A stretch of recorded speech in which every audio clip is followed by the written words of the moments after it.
Hey, what's up? I'm Scott LaRock, welcoming you to the 2020 Crop Over Souvenir. Joining me to bring you all the sights, sounds, fun, and festivities is Allison. Thanks, Scott. The Nation Publishing has been publishing the Crop Over Souvenir for many years. With no festival this year, we're going to present to you the 2020 Crop Over Souvenir, the digital series. We're going to be chatting with the likes of Allison, Haynes, RPB, Chetwin, and so many more as they tell us what Crop Over means to them.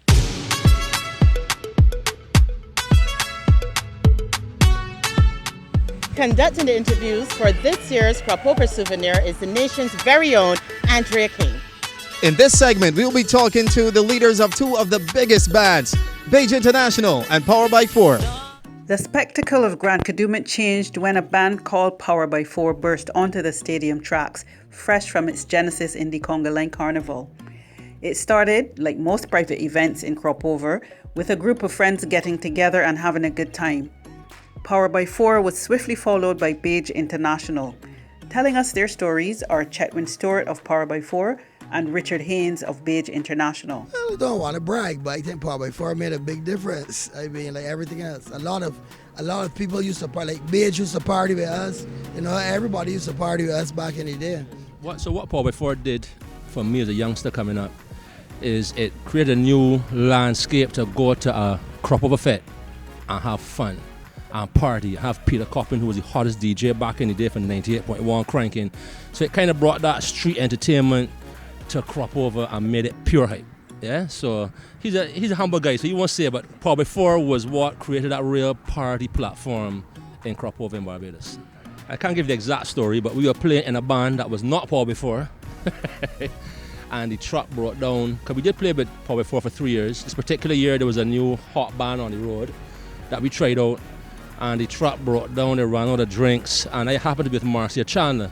Marcia said, yo, we should bring a band next year. And I said, all right, we'll think about it, because we were doing little fetes and things as a group, you know, from 96 or so, and this was in 1999. And then Baje became a reality from the very next year, from 1999. I think we brought exactly what Power by Four was bringing, but it's a different flavor. So, you know, I think before there was a Power by Four, and when I was growing up, I used to go to one mass event, and people kind of find their little stall or their little spots or whatever, but everybody was in the same place. What Power by Four brought was a kind of, I don't want to say a bougie, but a middle class kind of party vibe, right? We're going through a tough time in the 90s where, you know, there was a lot of crime. Unemployment was at a high, and it gave a lot of kids a safe environment to party in. I think Baje kind of took that baton around with it. People felt safe sending the daughter to a Baje Fete to get a real Crop Over vibe and to party with all these DJs and these artists without having to worry about the violence and crime at the time. Yeah. For a decade, Baje and Power by Four were the two biggest party bands. They forever changed the scale, scope, and spectacle of the Grand Kadooment parade and impacted the evolution of the festival by popularizing band fetes and themed parties. Sometimes, a themed party is the only event some Bajans would do during Crop Over. And Baje and Power by Four don't think about newcomers like Crave, Aura, and Kosa as taking away their market share. They think of them as healthy competition. Baje and Power by Four were the two largest party bands. But we had to understand that we used to work very well together. Like Baje would do their fetes on Friday, and we would do our fetes on Saturdays. And back then, fetes were very important towards the band, because that's how we actually used to help to raise money for the band. And that's how we would end up with a profit also. So, you know, at that time we used to do, you know, as I said, we would do maybe 1,500 people. Baje might be doing 1,200 people. But it was primarily the bands, primary women. Because mass is really about women. Anybody who want to do a band, you have to have women in the band, you know. So back in those days, we did well with sponsorship and stuff. The dynamics of everything has changed now. I mean, it's good that you have a lot of people wanting to put bands on the road. When we talk about that, we're very happy about that, because we know then that sustainable people will come and stuff. But you still have to be, you know, you still have to be different. You still have to have your following. You still have to do things different. And it's what we say now is more of a quality band. People expect a lot more now for their money because of the internet and traveling. People go to other carnivals and stuff, you know, so that takes the mark up every year. I would say that over the years, I have seen it as being a huge positive. So much so that I have I have built a career around music and around the festival and around culture. When we first got into business, as Chetwin said, it was just really 2 party bands. Now there are about 10 major party bands. And by the way, all due respect to Gwyneth and Betty West and those guys that laid the platform for us, we just took it to another level with the party band concept.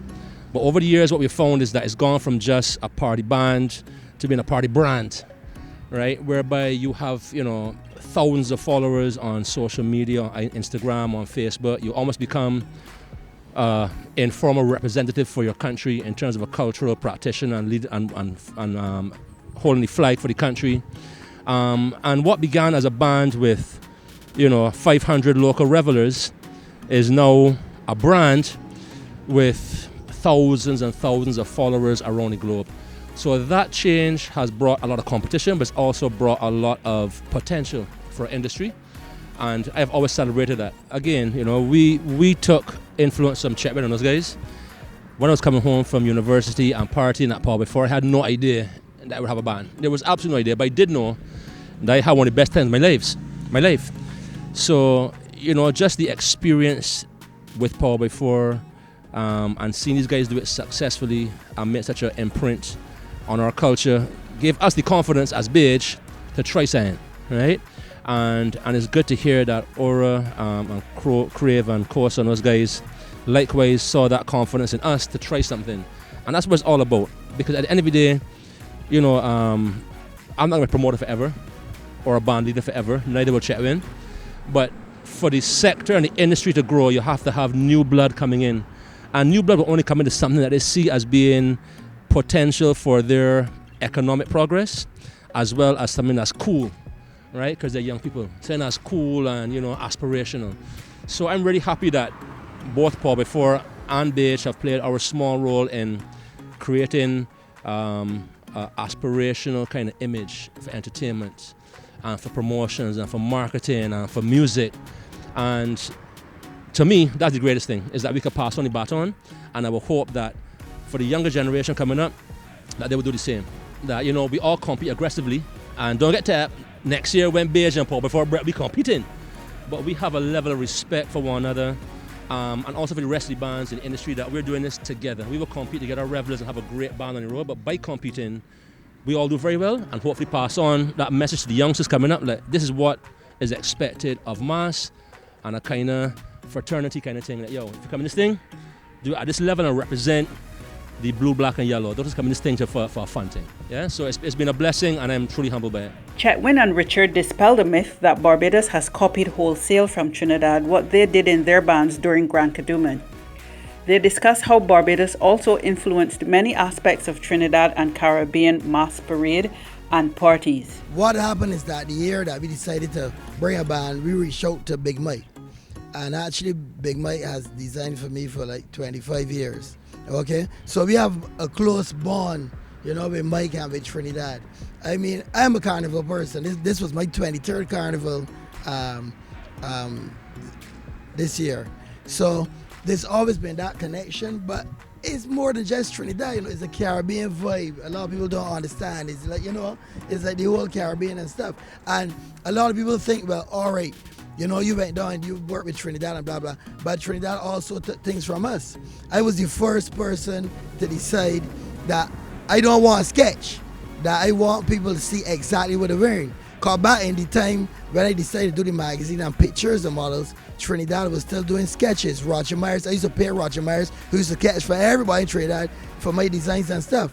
So I decided, look, the sketch is one thing, but you get a totally different. If you give 10 designers the same sketch, you can get 10 different costumes. You feel me there? So I decided I brought this magazine with these attractive ladies, and the magazine was famous for years. I mean, I was the first person to do food on the road. Trinidad wasn't doing food on the road. When Paul before started food on the road, the Trinidadians called me and cursed me, man, how you could do that? Because no, the people can expect food. But then what Trinidad does, they take it and then they carry it to another level.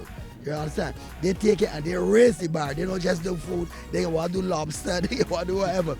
So, so both countries, fed off of one another in terms of ideas and stuff like that. But I would say, yes, it's a Caribbean thing. I know all the Caribbean islands. As you will see, Jamaica coming hard, other people come hard. And you learn from one another because we all go to the carnivals throughout the region.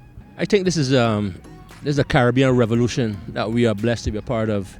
And there's no discounting the fact that Trinidad and Tobago has played a major role in the development of Baje International. As a matter of fact, the whole name Baje was a nickname they were calling us when we went on a party vacation in Trinidad. And it was like, hey Baje boy, hey Baje, hey Baje. And we came back and we started the band. We were like, what we calling ourselves? Fresh after that trip, it was like, Baje boy, right? So from the very get-go, it's always been a very Trinidadian component to Baje. But don't get tired, Baje is Bajan. And I think that combination between Trinidad and Barbados culturally created a vibe, not just Paul before, but Baje and other bands that really became an internationally marketable carnival, or festival, should I say, right? On the flip side, the Trinis took from our page, so from our book. So that whole all-inclusive concept came from Barbados, right? So doing food on the road, doing all-inclusive drinks on the road, all of that came from the fact that Barbados was doing so well with this concept that the Trinis did not want to get left behind. Going back to Calypso and Soca now, there's always been a very healthy relationship between Trinidad and Barbados in terms of our creative energies. And I believe that the Trini Catalyst is what gave Cropover the platform to really explore to international standard.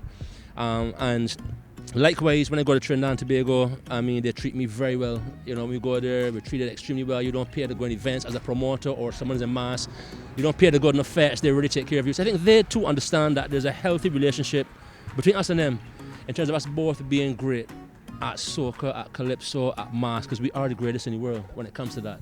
Big respect to Brazil, but this is our style, right? I think that Trinidad got a little bit carried away in terms of trying to dominate our business model here in Barbados, and that in itself gave us the energy to push back. So, it's always been. So there was a time when we brought Trinis here on a very respectful level to come and partner with Paul before, partner with Baje, have sections in our band. Both tribe and island people had a section in the Baje band at the same time.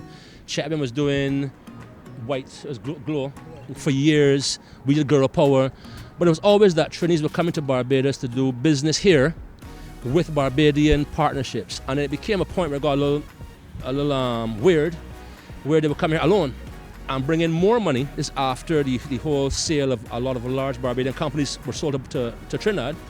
They bring in more money, more funding, more sponsorship to our country than we can get here, and at that point is where the friendship remained, but the barriers had to be built. Listen, when you come to Barbados, you come to our country to do business. And I think right now we're at the tail end of that, where we are, is a respectful relationship.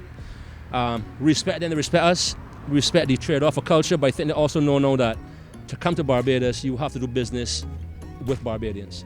And you gotta do it fair. You gotta pay VAT, you gotta pay taxes. You can't come in and just take money back in a suitcase and roll out. So I think it all has played out in a great way, in a challenging way, and now all together as a productive way once those respectable boundaries are drawn. And I was representing Barbados, right true, right? But I love my Trinis. Well, here's hoping that you enjoyed watching this episode as much as we enjoyed bringing it to you. Keep watching the Cropover 2020 Souvenir, the digital edition, as we talk to some of the men and women who have helped to make the Cropover Festival what it is now. Don't expect no more than what we already have. Keeping it simple.